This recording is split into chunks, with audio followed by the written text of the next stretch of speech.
Bismillahirrahmanirrahim. Assalamualaikum warahmatullahi wabarakatuh. Alhamdulillahi rabbil alamin. Wassalatu wassalamu ala asyrafil anbiya'i wal mursalin wa ala alihi wa ashabihi ajma'in. Amma ba'd. Para pemirsa di mana saja berada, Islam adalah agama yang bersifat universal. Ia merupakan sebuah agama yang mengatur tatanan hidup manusia, mulai dari yang paling terkecil sampai dengan yang paling besar. Ia mengatur tatanan kehidupan manusia, mulai dari manusia mau tidur sampai tidur kembali. Ini menunjukkan bahwa Islam tidak hanya berbicara tentang persoalan akidah, persoalan syariah, persoalan ibadah, persoalan muamalat dan akhlak, tetapi Islam juga berbicara tentang ilmu pengetahuan. Salah satu ilmu pengetahuan yang akan kita bahas adalah manajemen dalam Islam. Apakah manajemen dalam Islam ini ada?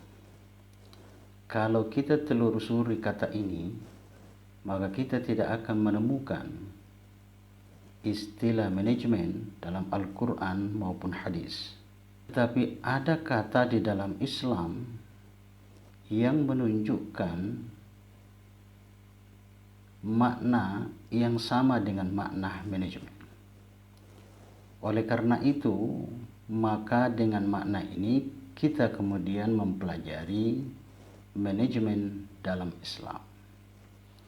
Mari kita lihat dulu pengertian manajemen dalam artian umum. Manajemen berasal dari kata manage. Ini memiliki beberapa makna. Makna yang pertama adalah manage itu berarti direct atau kontrol, yang berarti membimbing dan mengawasi. Kemudian makna yang kedua adalah memperlakukan dengan seksama. Makna yang ketiga adalah mengurus perniagaan atau urusan persoalan. Dan makna yang keempat adalah mencapai tujuan tertentu. Berdasarkan pengertian ini, maka manajemen adalah suatu kemampuan atau keterampilan membimbing, mengawasi, dan memperlakukan atau mengurus sesuatu dengan seksama untuk mencapai tujuan yang telah ditetapkan. Jadi ilmu manajemen ini adalah salah satu ilmu yang digunakan bagaimana mengatur sesuatu secara baik melalui sebuah perencanaan yang baik pula. Ada tujuan yang akan ia capai.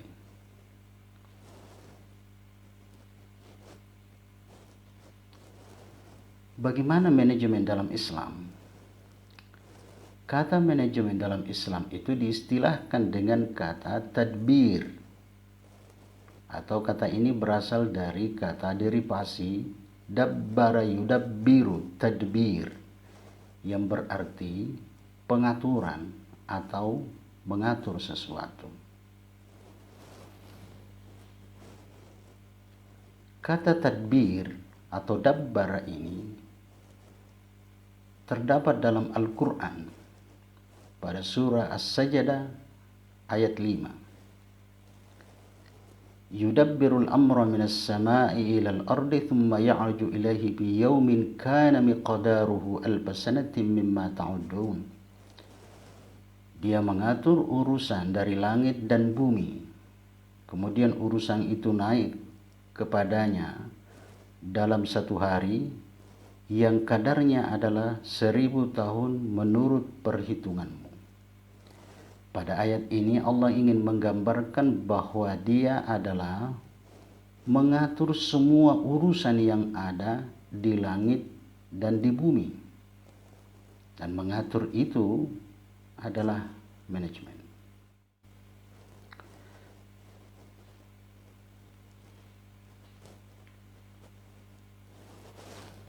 Fungsi manajemen. Fungsi manajemen tidak terlepas dari 4 komponen yang ada, yaitu ada planning, organizing, actuating, dan controlling. Jadi ketika orang berbicara tentang manajemen, maka kita akan bicara tentang planning, kita akan berbicara tentang organizing, kita akan bicara tentang actuating dan controlling. Jadi kita akan bicara tentang perencanaan, ada pelaksanaan, ada pengawasan, ada organisasi. Keempat komponen ini juga digambarkan dalam Al-Quran dan hadis. Mari kita lihat satu-satu. Pertama adalah planning, yaitu perencanaan. Allah sudah menggambarkan ini dalam surah Al-Hasyr, surah ke-59 ayat 18. Pada ayat ini Allah memberikan gambaran tentang hari esok. Apa tujuan dari orang Islam dari kehidupan ini? Akhir dari kehidupan dunia ini bukanlah dunia. Dari perjalanan kita di dunia ini hanyalah salah satu bagian dari perjalanan hidup yang ditetapkan oleh Allah. Tapi perjalanan yang akhir adalah perjalanan akhirat. Karena itu bagaimana nasib kita di akhirat sangat ditentukan oleh kualitas hidup kita di dunia.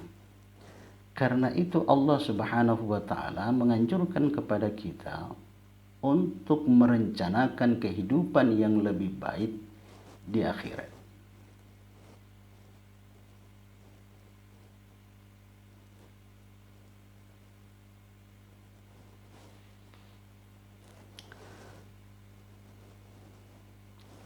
Contoh yang lain bisa kita lihat di dalam praktek hadis, praktek kehidupan Rasulullah SAW.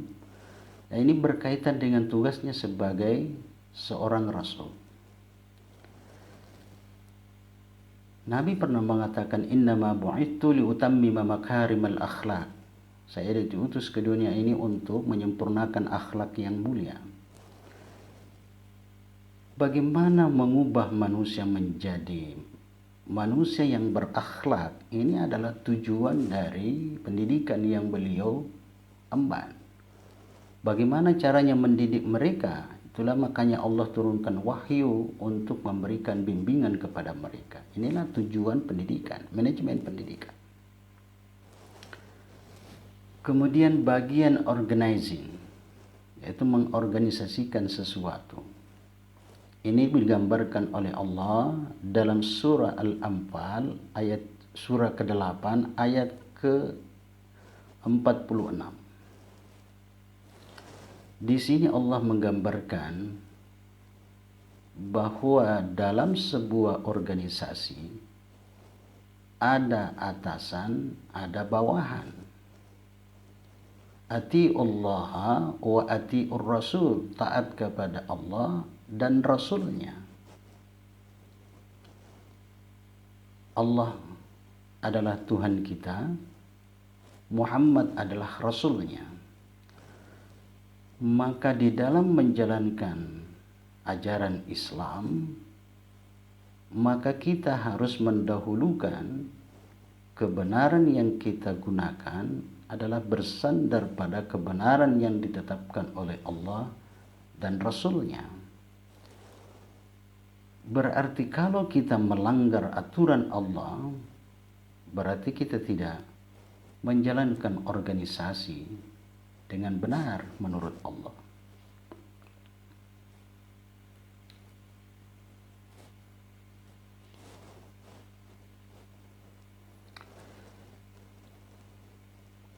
Di zaman Nabi SAW, juga pernah mencontohkan tentang pengorganisasian ini. Misalnya pada saat beliau memimpin perang Uhud. Jadi perang Uhud itu adalah perang yang dilakukan, yang terjadi di dalam Islam, peperangan antara orang Muslim dengan kafir Quraisy. Terjadi di Bukit Uhud. Jadi medan tempur atau medan pertempuran saat itu adalah dikelilingi oleh bukit, dikelilingi oleh pegunungan. Maka Nabi mengatur strategi perang dengan menempatkan pasukan panah di atas bukit. Lalu Nabi memberikan perintah kepada mereka untuk tidak meninggalkan posisi itu apapun yang terjadi.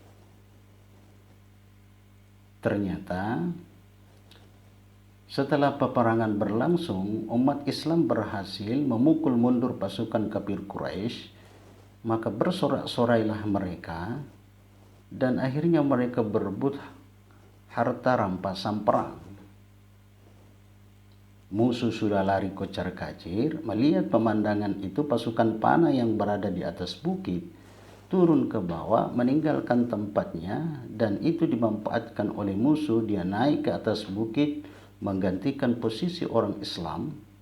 Maka ini adalah salah satu peperangan yang pernah diikuti Nabi, dan Nabi mengalami kekalahan gara-gara orang Islam tidak mengikuti perintah Nabi.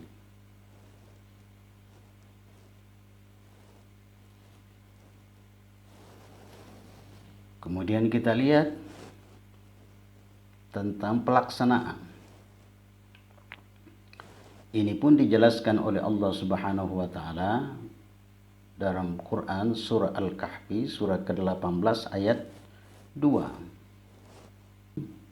Qayyiman liyunzir ba'san syadidan min ladunhu wa yubashshiral mu'minina alladhina ya'maluna as-salihat anna lahum ajran hasana. Sebagai bimbingan yang lurus untuk memperingatkan siksaan yang sangat pedih dari sisi Allah, dan memberi berita gembira kepada orang-orang yang beriman yang mengerjakan amal soleh bahwa mereka akan mendapatkan pembalasan yang baik. Bahwa yang utama di dalam Islam itu adalah melaksanakan apa yang diajarkan oleh Allah dan Rasul-Nya. Kita banyak tahu sesuatu, mungkin kita menghafalnya, mungkin kita mengerti sesuatu, tetapi sesuatu yang kita paham itu bila tidak dilaksanakan, tidak diamalkan, maka pengetahuan kita itu menjadi tidak ada harganya.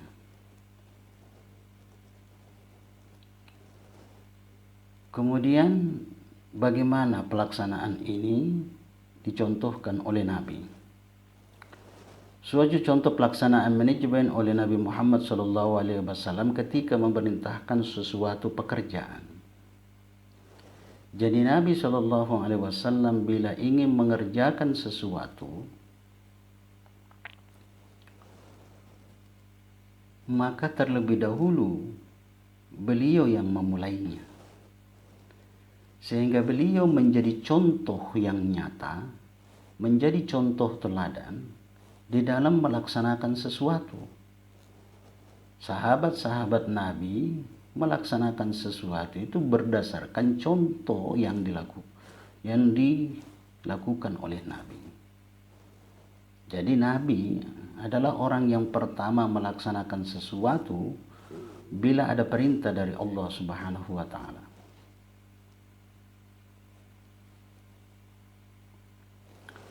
Pengawasan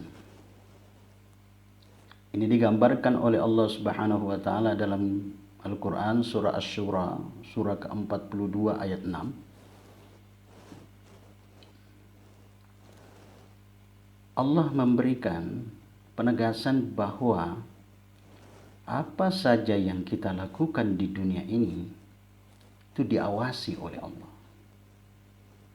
Salah satu bentuk yang kita lihat adalah pada setiap pekerjaan manusia itu diawasi oleh dua malaikat yang kerjanya mencatat apa yang kita kerjakan. Itu bentuk pengawasan. Bagaimana contoh pengawasan pada masa Nabi? Ini kita lihat pada saat beliau sedang melaksanakan ibadah sholat, lalu di belakang beliau itu ada makmum, yaitu Ibnu Abbas. Ibnu Abbas ini adalah sepupu satu kalinya Nabi. Waktu beliau sedang mengerjakan sholat wajib, Ibnu Abbas itu berada di posisi sebelah kiri Nabi. Sementara Nabi mengajarkan bahwa kalau kita melaksanakan ibadah sholat wajib, kemudian ada satu makmum di belakang, maka posisi makmum harus berada di samping kanan imam. Tapi waktu itu Ibnu Abbas berada di sebelah kiri Nabi. Tentu saja ini bertentangan dengan apa yang pernah diajarkan oleh Nabi. Maka apa yang dilakukan oleh Nabi? Apakah diam saja menyaksikan persoalan itu atau menegurnya? Bisa saja Nabi membiarkan persoalan itu karena yang makmum di belakangnya adalah masih anak-anak, belum kena hukum. Tetapi ini adalah salah satu bentuk pengawasan yang dilakukan oleh Nabi, maka Nabi mengarahkan Ibnu Abbas untuk pindah ke sebelah kanannya. Jadi meskipun beliau adalah anak-anak, tetapi beliau tetap melakukan teguran karena ini bentuk pengawasan.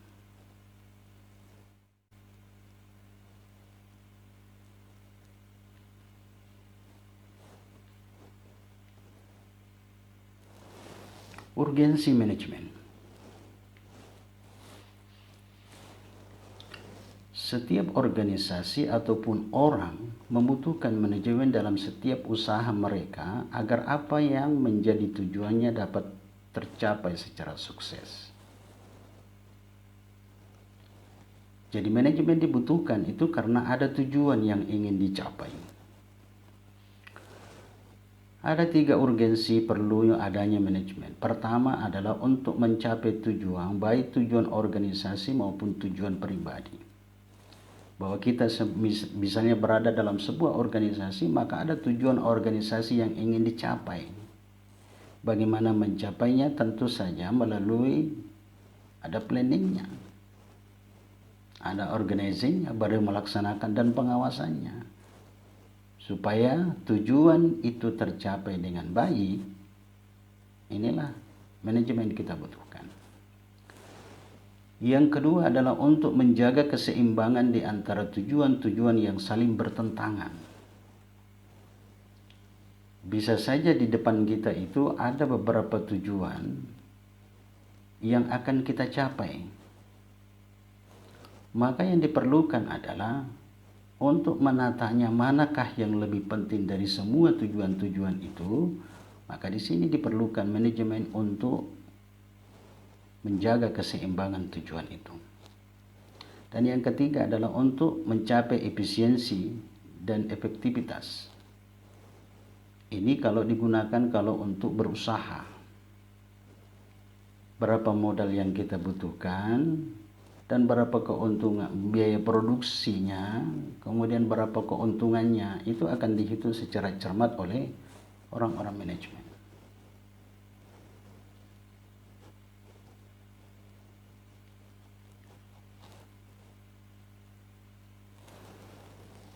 Ayat-ayat tentang manajemen. Di dalam Al-Quran itu banyak ayat yang berkaitan dengan manajemen. Ini dapat kita lihat dan nanti bisa dibuka sendiri. Misalnya dalam Quran surah An-Nur surah ke-24 ayat 37, kemudian surah Fatir surah ke-35 ayat 29. Ini bicara tentang ingat kepada Sang Pencipta, berdoa sebelum bekerja, menjalankan berbisnis. Jadi menjalankan berbisnis itu berarti di dalamnya ada manajemen. Kemudian surah Az-Zariyat, surah 51 ayat 57, kewajiban bekerja. Islam mewajibkan kita untuk bekerja. Dalam pandangan Islam, bekerja juga adalah merupakan ibadah. Maka di dalam proses bekerja, bagaimana keberhasilan kita dalam bekerja, di sini dibutuhkan manajemen. Dan ini masih beberapa ayat, masih banyak ayat lagi. Ini hanya adalah contoh yang saya berikan. Hadis tentang planning dan activity, perencanaan. Ini dapat kita lihat hadis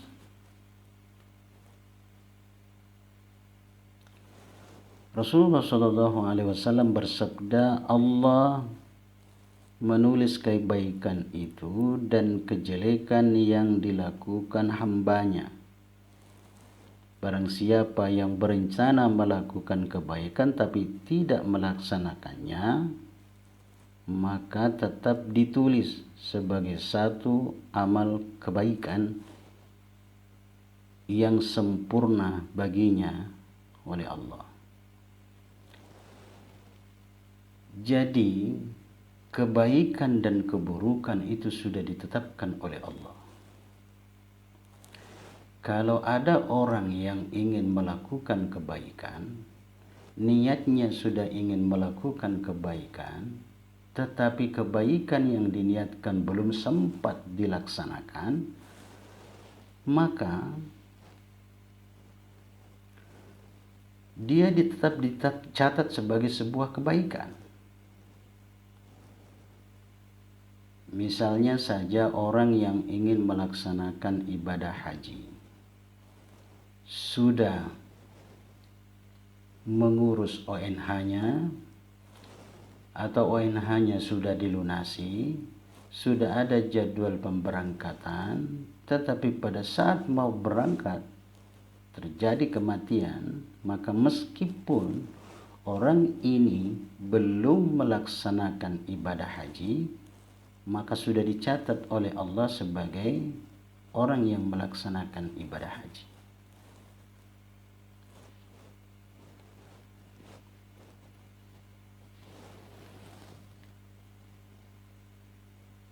Kemudian yang berkaitan dengan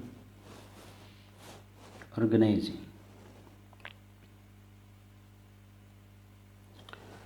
Nabi SAW bersabda, seseorang tidak diutus sebagai khalifah kecuali memiliki dua niat, yaitu memerintah dan mendorong pada kebaikan, dan memerintahkan dan mendorong pada kejelekan.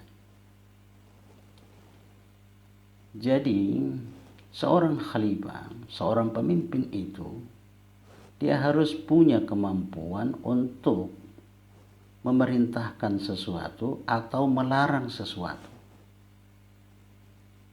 Dan ini tentu saja adalah tugas orang-orang yang memiliki kewenangan untuk membuat sebuah kebijakan.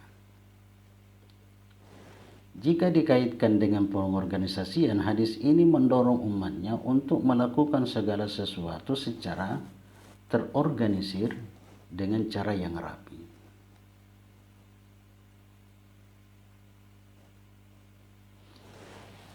Kemudian yang berkaitan dengan pengawasan.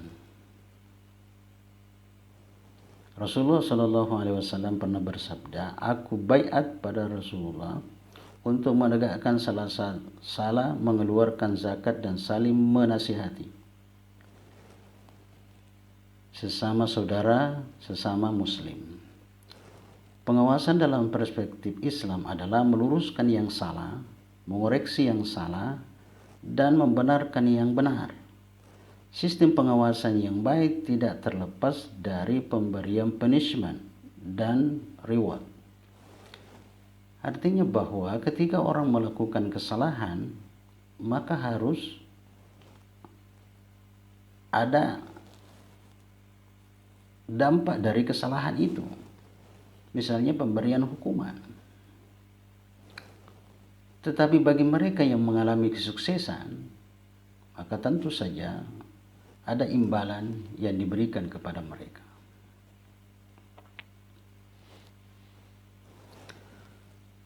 Kita melangkah kepada pelaksanaan manajemen pada masa Khulafaur Rasyidin. Pada masa Khalifah Abu Bakar As-Siddiq, aktivitas manajemen yang dilakukan antara lain adalah menata wilayah kekuasaan Islam. Karena pada pemerintahan Khalifah Abu Bakar As-Siddiq, beliau menerima warisan kepemimpinan. Beliau melanjutkan kepemimpinan yang telah dikembangkan oleh Nabi. Nah, tentu saja Abu Bakar As-Siddiq ini memilih secara aklamasi. Maka pada masa pemerintahan Rasulullah, wilayah kekuasaan Islam itu sudah sangat luas. Maka oleh Abu Bakar As-Siddiq, wilayah-wilayah yang luas itu dibagi menjadi beberapa provinsi. Misalnya provinsi wilayah Hijaz.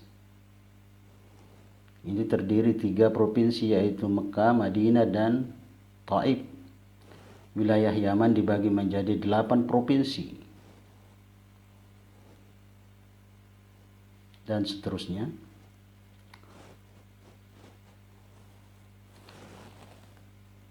Pada Khalifah Umar bin Khattab, setelah Abu Bakar meninggal dunia, Umar bin Khattab terpilih menjadi khalifah menggantikan Abu Bakar As-Siddiq. Pada zaman pemerintahan Umar bin Khattab, kegiatan manajemen semakin luas. Salah satu di antaranya diperhatikannya konsep dasar hubungan antar negara dan rakyat, tugas pelayanan publik, dan menjaga kepentingan rakyat dari otoritas pemimpin. Jadi pada masa Umar ini sudah dibangun konsep tentang hubungan negara dengan rakyat. Maka pada pemerintahan Umar bin Khattab,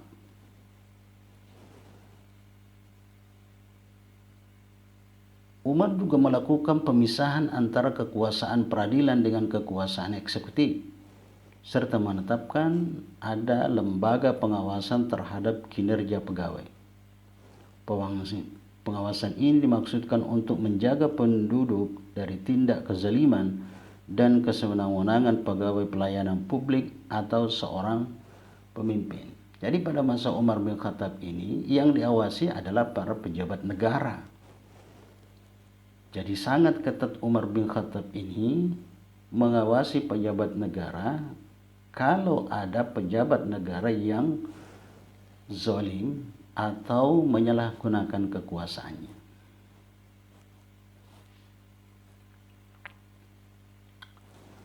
Kemudian Khalifah Utsman bin Affan. Khalifah Utsman bin Affan ini adalah khalifah ketiga dari Khulafaur Rasyidin. Pada zaman Khalifah Utsman bin Affan, pertama-tama kegiatan manajemen yang dilakukannya adalah menjaga dan melestarikan sistem pemerintahan yang sudah ditetapkan oleh Khalifah Umar bin Khattab. Kemudian Khalifah Utsman lebih mengakomodir keinginan rakyatnya untuk mereka meminta untuk mencopot dan melengsarkan pemimpin mereka. Jadi apa yang dilakukan oleh Utsman bin Affan itu, beliau juga sangat ketat melakukan pengawasan terhadap para pejabat negara. Sehingga bila ada pejabat negara yang melakukan kezaliman atau menyalahgunakan kekuasaannya, maka Utsman bin Affan itu tidak segan-segan mencopot pejabat negara itu dari jabatannya. Salah satu contoh, dan beberapa contoh di sini bisa kita lihat. Misalnya, gubernur dilengsarkan atas permintaan rakyat, yaitu Mughirah bin Syu'bah, gubernur Kufa. Lalu ditunjuk penggantinya Walid bin Uqbah. Dan masih banyak lagi contoh-contoh bagaimana Utsman bin Affan melakukan pengawasan terhadap para pejabat negara.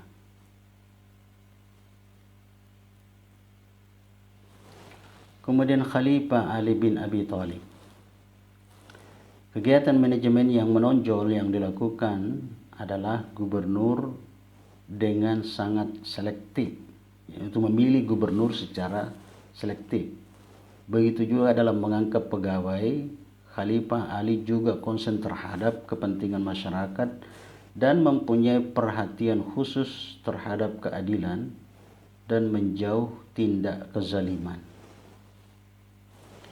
Jadi apa yang dilakukan oleh para khalifah-khalifah pendahulu juga dilakukan oleh Ali bin Abi Thalib, melakukan pengawasan kepada para pejabat negara dan memilih pemimpin secara selektif. Hubungan kepemimpinan dengan manajemen. Minimal ada 3 yang bisa kita lihat hubungan antara kepemimpinan dengan manajemen. Yang pertama adalah kepemimpinan adalah salah satu bagian penting dari manajemen, khususnya dalam fungsi pengarahan. Yang kedua, kepemimpinan dan manajemen seringkali disamakan pengertiannya oleh banyak orang, padahal jelas bahwa kepemimpinan adalah tidak sama dengan manajemen. Dalam manajemen, kepemimpinan adalah merupakan salah satu bagian dari manajemen untuk mengarahkan. 3, kepemimpinan adalah bagian penting dari manajemen, tetapi tidak sama dengan manajemen. Seseorang manajer harus berperilaku dan melaksanakan fungsi kepemimpinan, namun seorang pemimpin belum tentu seorang manajer. Kepemimpinan akan kuat bila ditunjang oleh manajemen yang bagus, tetapi manajemen tidak bisa berjalan dengan baik tanpa kepemimpinan yang kuat. Assalamualaikum warahmatullahi wabarakatuh.